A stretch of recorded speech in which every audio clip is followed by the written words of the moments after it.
మరి వాళ్ళకు ఏమాత్రం చిత్తశుద్ధి ఉన్నా ఏదైతే సుప్రీంకోర్టు తీర్పు ఇచ్చినప్పుడు కూడా 50% దాటకూడదని అప్పుడు కాంగ్రెస్ పార్టీ కేంద్రంలో అధికారంలో ఉంది. అప్పుడు ఏ రకంగా వాదనలు చేయకుండా బీసీలకు అన్యాయం చేసినటువంటి పార్టీ కాంగ్రెస్ పార్టీ. ఈరోజు సిగ్గు లేకుండా తెలంగాణ రాష్ట్రంలో ఈరోజు మరి భారతీయ జనతా పార్టీని విమర్శించేటువంటి ప్రయత్నం చేస్తూ ఉన్నారు.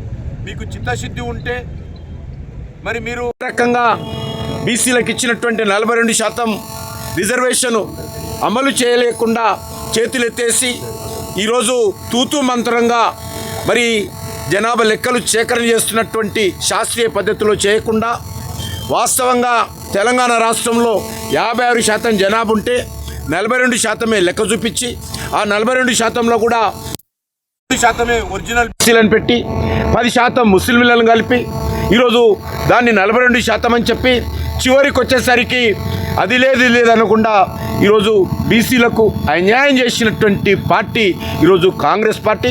మరి కాంగ్రెస్ పార్టీ పూర్తిగా ఈరోజు బీసీలకు అన్యాయం చేస్తూ ఉంది. నేను ఒక్కటే అడుగుతా ఉన్నాను, స్వాతంత్రం వచ్చినప్పటి నుంచి ఏ ఒక్క రోజైనా మరి ఏ ఒక్క టర్మ్ అయినా సరే బీసీ ముఖ్యమంత్రిని చేసింది ఆ కాంగ్రెస్ పార్టీ తెలంగాణలో, ఆంధ్రప్రదేశ్లో, ఈ తెలుగు రాష్ట్రాలలో చెప్పాలి. ఏ ఒక్క రోజు కూడా బీసీ ముఖ్యమంత్రి చేయనటువంటి పార్టీ ఈరోజు మిగతా పార్టీలను నరేంద్ర మోడీ గారిని విమర్శించేటువంటి నైతిక హక్కు ఉందని అడుగుతా ఉన్నాను.